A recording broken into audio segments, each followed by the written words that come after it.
Interviene a continuación el excelentísimo señor don José Ballesta Germán, alcalde presidente del excelentísimo Ayuntamiento de Murcia. Sepan cuantos este privilegio vieren y oyeren, cómo nos, don Alfonso, por la gracia de Dios, rey de Castilla, de Toledo, de León, de Galicia, de Sevilla, de Córdoba, de Murcia, de Jaén y del Algarve, en uno con la reina doña Violante, mi mujer, y con nuestros hijos, el infante don Fernando, primero y heredero, y con don Sancho y don Pedro y don Juan, que habemos de hacer bien y merced a los pobladores cristianos de la noble ciudad de Murcia, también a los que ahora son moradores, como a los que serán de aquí en adelante por siempre jamás, porque sean más ricos y más honrados, y nos puedan hacer mayor servicio, démosles y otorguémosles el fuero y las franquezas. Otorguemos este privilegio y confirmémoslo. Viernes, 14 días andados del mes de mayo, en era de 1304 años. Ilustrísima Corporación Municipal de Murcia y del Pilar de la Horadada, señora consejera de Familia e Igualdad de Oportunidades, ilustrísimos señores miembros de la Mesa de la Asamblea Regional de Murcia, diputados y senadores por Murcia en las Cortes del Reino de España, diputados en la Asamblea Regional,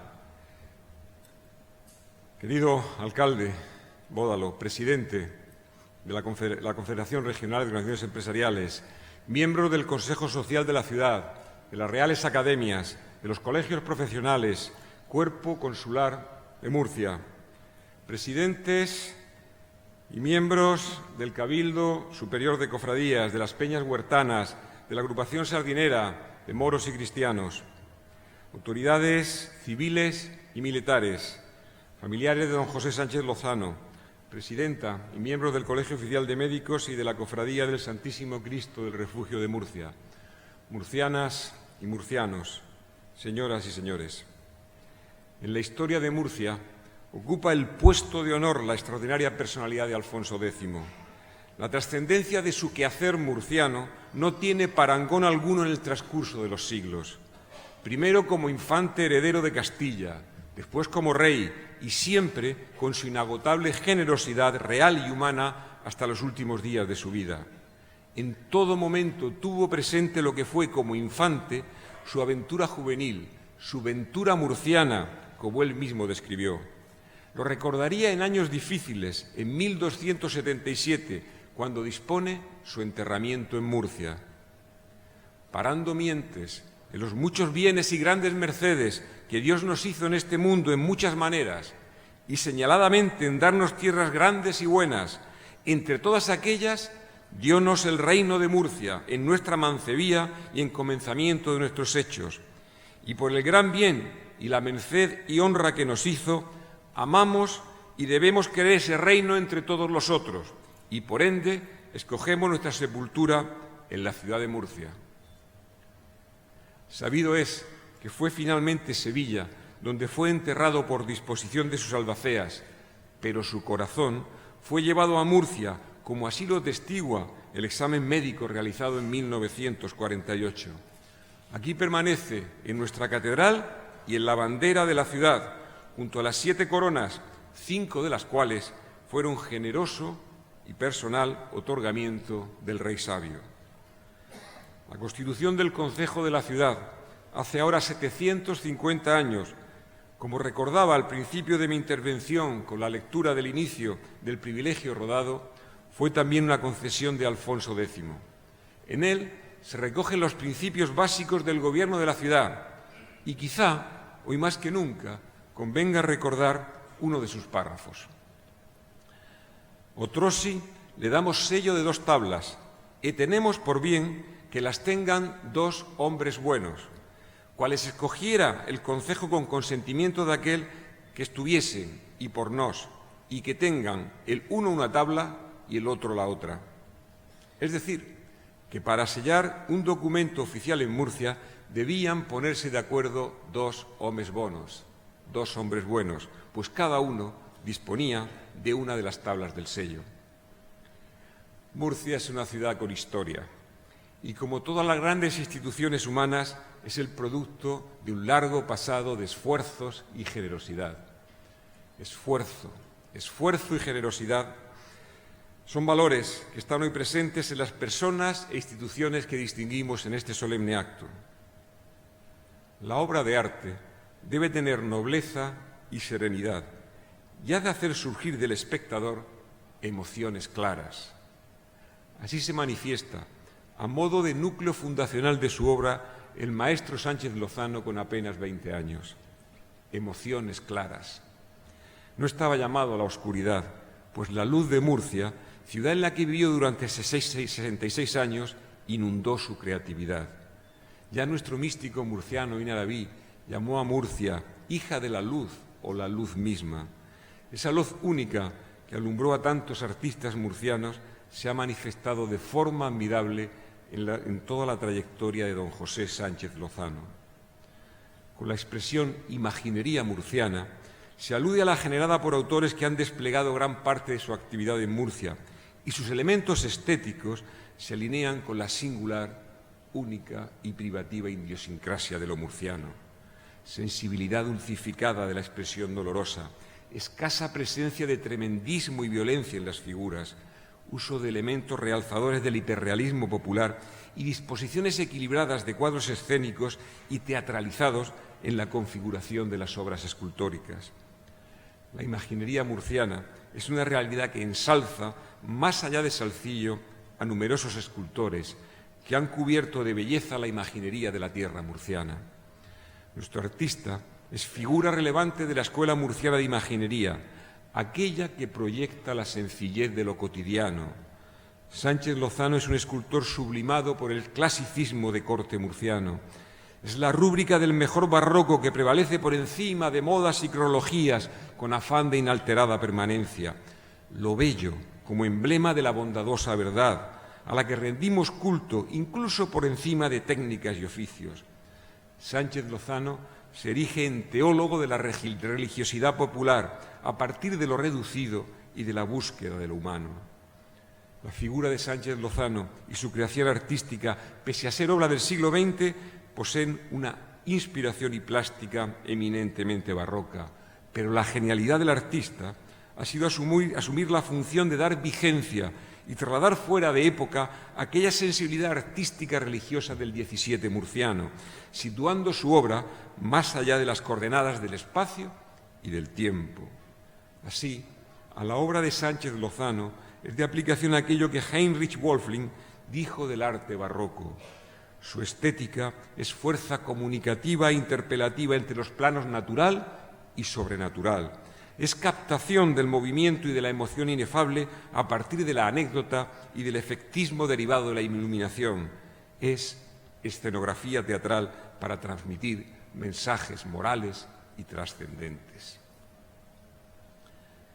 Los colegios de médicos nacen en España en la segunda mitad del siglo XIX, pero su antecedente remoto se sitúa en la Edad Media, siendo precisamente nuestro rey sabio el primero que en el Fuero Real promulgado en 1255 obliga a los médicos a someterse al juicio de un tribunal constituido a su vez por médicos y obligaba también al registro profesional en el municipio.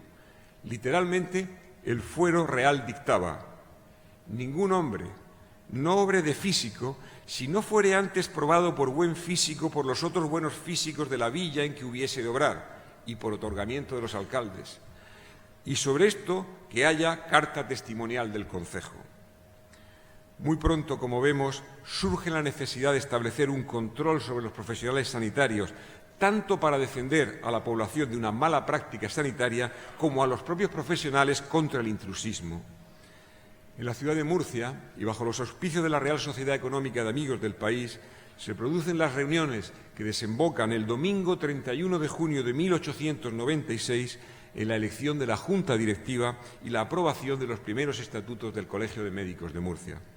Se cumplen, por tanto, 120 años de brillantes y continuados servicios a la sociedad murciana.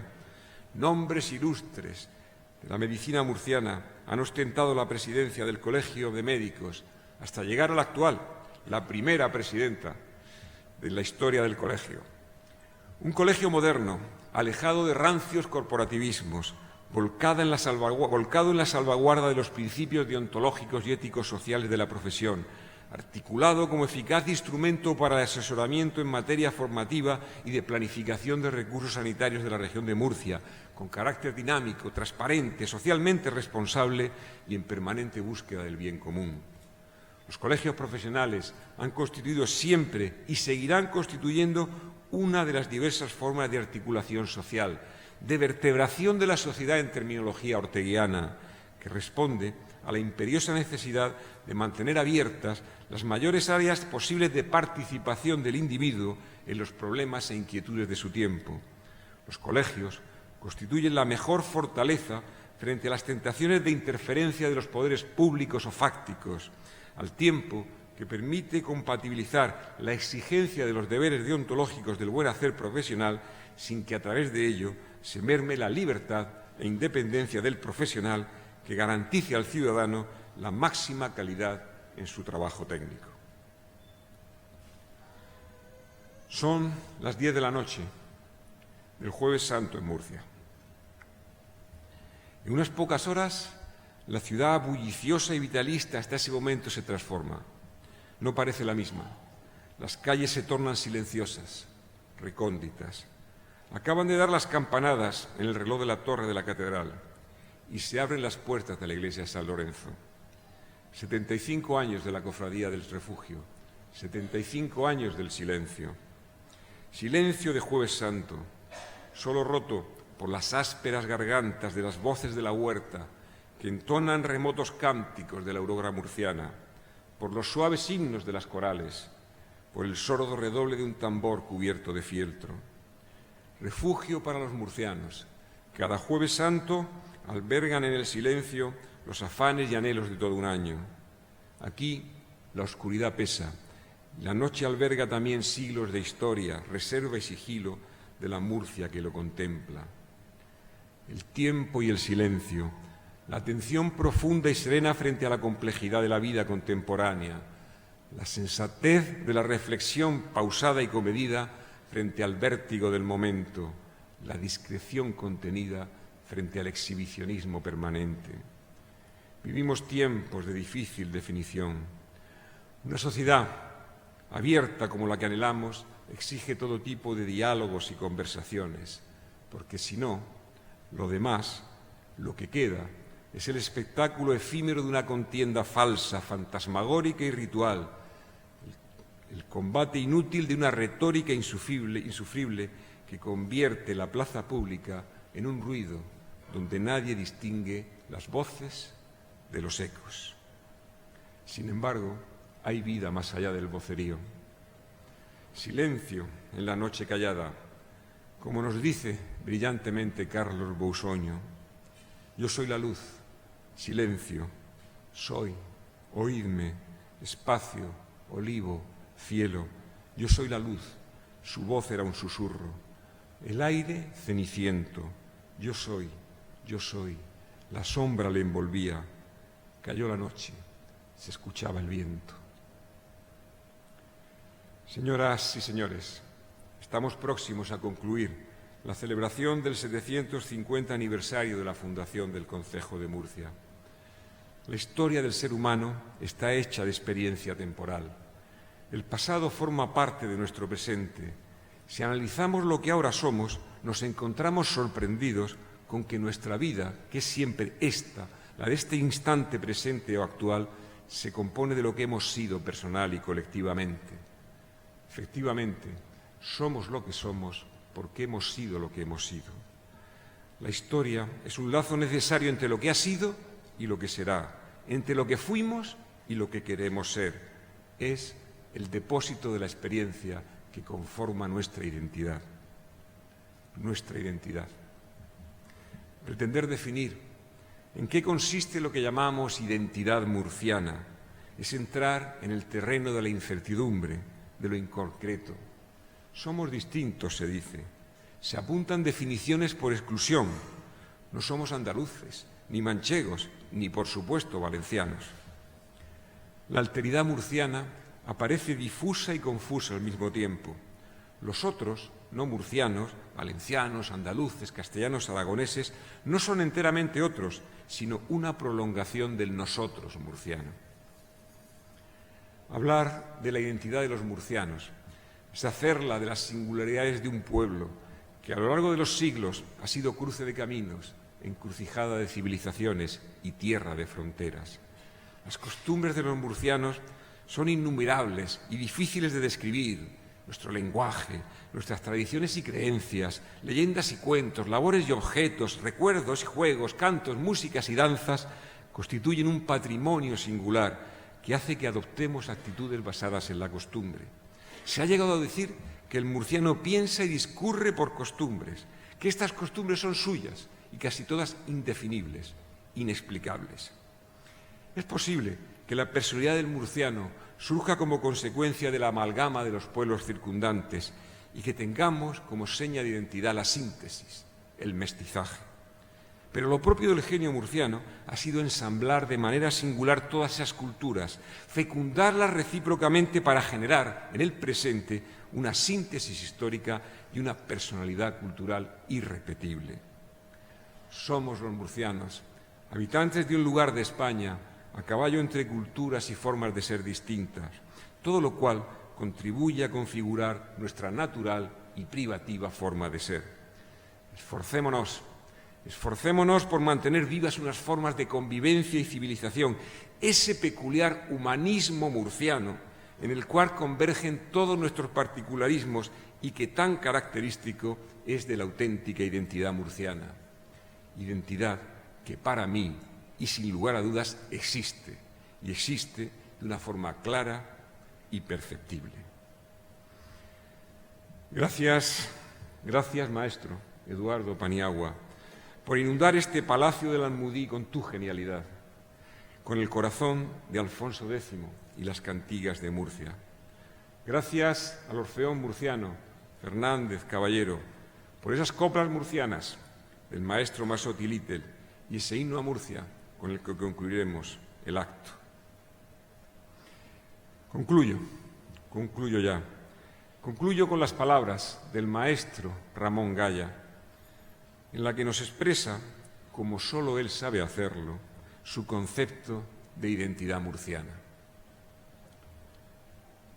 Ahora, después de los años, cuando cuento con unos días o unas semanas, vuelvo tercamente a Murcia, para tener la ocasión de toparme materialmente con esa especie de hálito suyo, único, inconfundible, aunque no estoy seguro de que eso tan tenue, tan perenne, tan firme, sea en verdad un hálito. Afinando el oído, se diría más bien como un leve espesor del aire, como una sutil carnalidad del aire, esa preciosa y enigmática sustancia última, o mejor primera, de lo murciano. Muchísimas gracias por su atención.